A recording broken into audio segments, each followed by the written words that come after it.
Hello friends, welcome to NPTEL online courses. आज हम soil mechanics के असाइनमेंट 7 डिस्कस करने वाले हैं। तो चलिए एक क्वेश्चन डिस्कस करते हैं। हमारा फर्स्ट क्वेश्चन क्या कहता है? Vane shear test is normally used for determining in situ shear strength of soft clay, sand, stiff clay या gravel.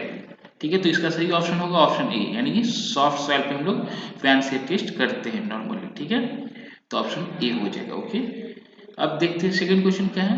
Radius of Mohr circle of unconfined compression test result is what.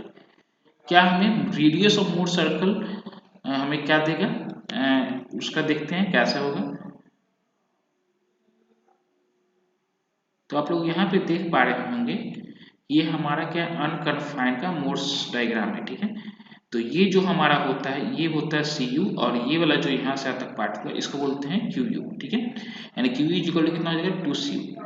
यानी यही जो हमारा है सी you ही हमारा क्या है, radius है, यानी रेडियस कितना हो जाएगा, सी यू। ओके, यानी ऑप्शन ए इसका करेक्ट ऑप्शन होगा। आई होप आप लोग को समझ में आ रहा होगा, ऑप्शन ए करेक्ट हो गया है। ठीक है, चलिए मूव करते हैं नेक्स्ट क्वेश्चन, क्वेश्चन नंबर 3 की तरफ। क्वेश्चन नंबर 3 क्या कहता है हमारा, अब क्वेश्चन नंबर 3 देख लेते हैं। ये हमारा क्वेश्चन नंबर 3, इसमें क्या कहा जा रहा है। अ ट्राइएक्सियल test was conducted on a granular soil sample of at failure sigma 1 by sigma 3 is equal to 4. The effective minor principal stress at a failure was 60 kilopascal. The deviated stress is what? ठीक है, तो deviated stress निकालना। deviated stress मतलब sigma 1 minus sigma 3, ये हमें find out करना है। तो कैसे इसे सॉल्व करेंगे, चलिए एक बार दिखाता हूँ आप लोगों को। तो आप लोग यहाँ पे देख सकते हैं कि एक मिनट, आप लोग यहाँ देख सकते हैं कि यहाँ पे क्या दिया हुआ है। हमारा दिया हुआ था क्वेश्चन में sigma 1 by sigma 3 is equal to 4। Okay, तो सिग्मा 1 इज इक्वल टू कितना हो जाएगा, 4 सिग्मा 3 हो जाएगा। ओके, तो सिग्मा 3 हमारा क्वेश्चन में दिया होता है 60 किलो पास्कल, तो यहाँ से सिग्मा 1 हमने फाइंड कर लिया, यानी कितना 240 किलो पास्कल। तो डेविएटेड स्ट्रेस क्या होता है, डेविएटेड स्ट्रेस इक्वल टू होता है सिग्मा 1 माइनस सिग्मा 3, यही हमें फाइंड आउट करना था। सिग्मा 1 कितना आ गया यहाँ पे 240 माइनस सिग्मा 3 60, यानी कितना 180 किलो पास्कल, यानी ऑप्शन सी हमारा करेक्ट हो जाएगा। ओके, आई होप आप लोग को समझ में आया होगा। चलिए मूव करते हैं नेक्स्ट क्वेश्चन, क्वेश्चन नंबर 4 की तरफ। ये हमारा क्वेश्चन नंबर 4, इसमें क्या कहता है। For ever question number 3 the approximate value of phi is what। ठीक है, इसमें हमें phi का वैल्यू पता करना है। तो चलिए इसका कैसे सॉल्व करते हैं दिखाता हूँ आप लोगों को। तो ये हमारा क्वेश्चन नंबर 4, देखिए सिग्मा 1 इज इक्वल टू क्या होता है, sigma 3 tan square alpha plus 2c tan five. ठीक है, उसमें क्या था, ग्रैनुलर सॉइल था, तो ग्रैनुलर सॉइल के लिए क्या होगा, c का वैल्यू क्या होता है, 0 होता है। तो ये पोर्शन क्या हमारा 0 हो गया, यानी sigma 1 is equal to sigma 3 tan square alpha हो गया। ठीक है, सिग्मा 1 हमने फाइंड आउट किया था 240 था, सिग्मा 3 दिया हुआ था क्वेश्चन में 60। ओके, तो tan square alpha is equal to 4 यानी tan alpha is equal to 2। Okay, यहाँ अल्फा क्या है, अल्फा इज इक्वल टू होता है 45 डिग्री प्लस 5/2। ओके, तो क्या हो गया, इतना is equal to tan inverse 2 is equal to कितना आ गया 63.43 kilo newton. Okay, I hope आप लोग को समझ में आ रहा होगा। नेक्स्ट क्या करेंगे, उसके बाद हम लोग करने वाले हैं इतना आ गया 63.43 डिग्री। ओके, तो क्या हो गया 5 इज इक्वल टू कितना हो जाएगा, ये 45 इधर जाएगा तो कितना हो जाएगा 18.43 डिग्री। ओके, यानी 5 इज इक्वल टू 36.86 डिग्री, यानी 37 डिग्री अप्रॉक्स में आएगा हमारे, यानी ऑप्शन सी इसका करेक्ट ऑप्शन हो जाएगा। चलिए मूव करते हैं नेक्स्ट क्वेश्चन, क्वेश्चन नंबर 5 की तरफ। क्वेश्चन नंबर 5 क्या करता है, ये हमारा क्वेश्चन नंबर 5, इसमें क्या कहा जा रहा है। In a direct shear test, a dry sample fails at a shear of 87 kilopascal when a normal stress of a sample is 105 kilopascal.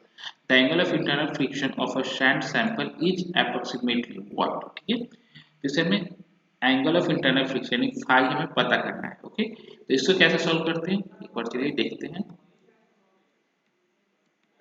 इसे सॉल्व करने के लिए हम लोग बहुत तो सिंपल सा फार्मूला आता है, ये फार्मूला अप्लाई करेंगे, tau is equal to C plus sigma N into tan phi. Okay, इसमें क्या था, ड्राई सैंड था, तो सी का वैल्यू क्या हो जाएगा, 0 हो जाएगा। ओके, टाउ हमारा दिया हुआ था 87 एंड सिग्मा एन दिया हुआ था 105, तो tan 5 हमें यहाँ से फाइंड आउट कर लेंगे, तो कितना आ गया 39.65 डिग्री, यानी ऑप्शन डी इसका करेक्ट ऑप्शन हो गया। ठीक है, चलिए मूव करते हैं क्वेश्चन नंबर 6 की तरफ। ओके, क्वेश्चन नंबर 6 क्या कहता है हमारा, यही हमारा क्वेश्चन नंबर 6। इसमें क्या कहा जा रहा है, a clay sample when tested in a unconfined condition gave unconfined compressive strength of 90 kilonewton per meter square.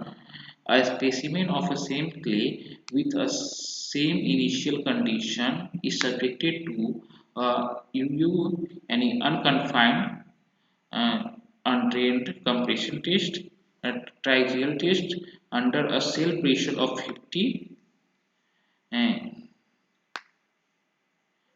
kilonewton per meter square. The axial stress at which the sample will fail in UU test is what. Okay, तो इसमें axial stress हमें find out करना है, तो axial stress के लिए कौन सा फॉर्मूला अप्लाई करेंगे इसे एक बार देखते हैं। तो यहाँ पे आप लोग देख सकते हैं कि सिग्मा 1 इजिकल क्या होगा, sigma 3 tan square alpha plus 2c tan 5 के।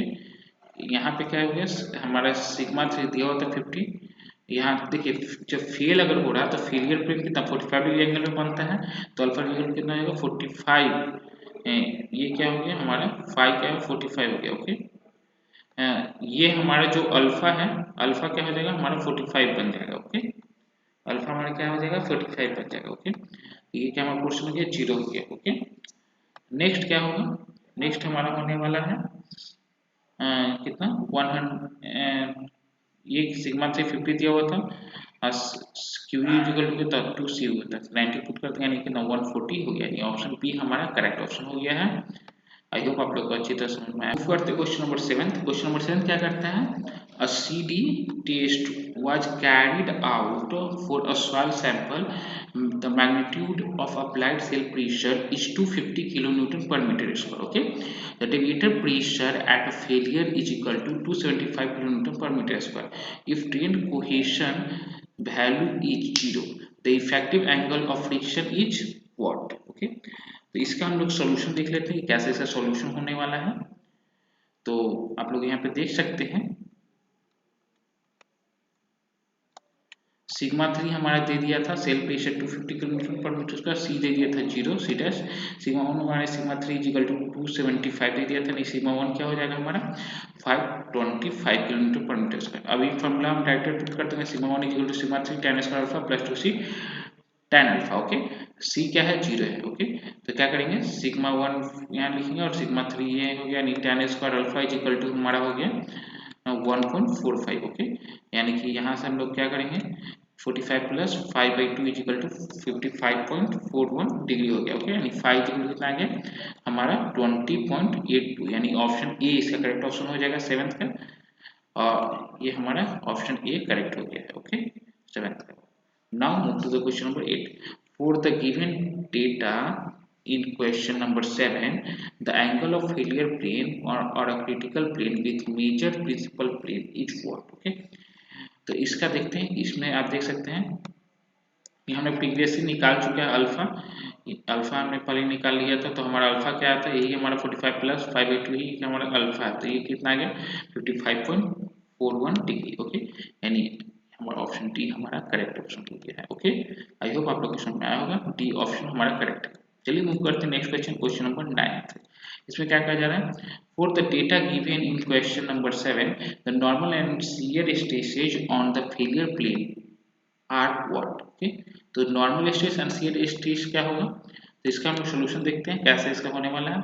तो देख सकते हैं कि नॉर्मल स्ट्रेस फॉर्मूला क्या होता है sigma 1 plus sigma 3/2 plus sigma 1 minus sigma 3/2 into cos 2 alpha. ठीक है, तो अल्फा का वैल्यू हमारा तो आया था 50 कितना था 55.12। ओके, सॉरी 42 आया था। ओके, तो इसमें से कॉस क्या हो जाएगा कॉस 110.82 डिग्री आएगा। ओके, अब क्या करेंगे इसको हम सॉल्व करेंगे तो हमारा आ जाएगा 338.63 किलोमीटर पर metre square. Okay, and the shear stress is equal to sigma 1 minus sigma 3/2 sin 2 alpha. Okay, अब इसका वैल्यू पुट करेंगे तो हमारा आ जाएगा 128.52 किलोमीटर पर मीटर स्क्वायर। ऑप्शन ए हमारा इसका करेक्ट ऑप्शन हो जाएगा।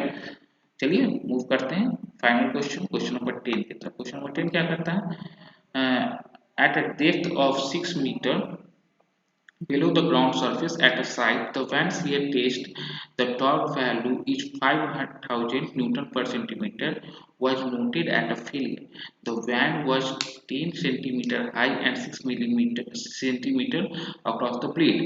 The shear strength of a soil below what? देखिए इसमें हमें इसका कैसे सॉल्व करेंगे, टॉर्क दिया हुआ है, इसका shear strength हमें पता करना है। तो इसका एक बहुत सिंपल सा फॉर्मूला होता था, टाउ इक्वल कितना हो जाएगा, T by pi D square into H by 2 plus D by 6, ये फॉर्मूला होता था। सब वैल्यू हम इस फॉर्मूले में पुट करेंगे। ठीक है, यहाँ पे देख सकते हैं न्यूटन पर सेंटीमीटर था तो इसको हम लोग किलो न्यूटन पर मीटर में कन्वर्ट किया, और ये सेंटीमीटर में तो मीटर में कन्वर्ट कर दिए यूनिट। ठीक है, यूनिट कन्वर्ट करना है और सब वैल्यू पुट कर देना है, तो हमारा आंसर आ जाएगा 73.72 किलोमीटर पर मीटर स्क्वायर। ओके, यानी ऑप्शन सी हमारा इसका करेक्ट ऑप्शन हो गया। आई होप इस तरह से हमारा जितना भी क्वेश्चन था 10 क्वेश्चन सॉल्व हो चुका है। आई होप आप लोग को समझ में आया होगा। अगर फिर भी किसी तरह के डाउट्स हैं तो प्लीज कमेंट सेक्शन में मुझसे पूछिए, मैं जल्द से जल्द रिप्लाई देने की कोशिश करूंगा। थैंक यू, जय।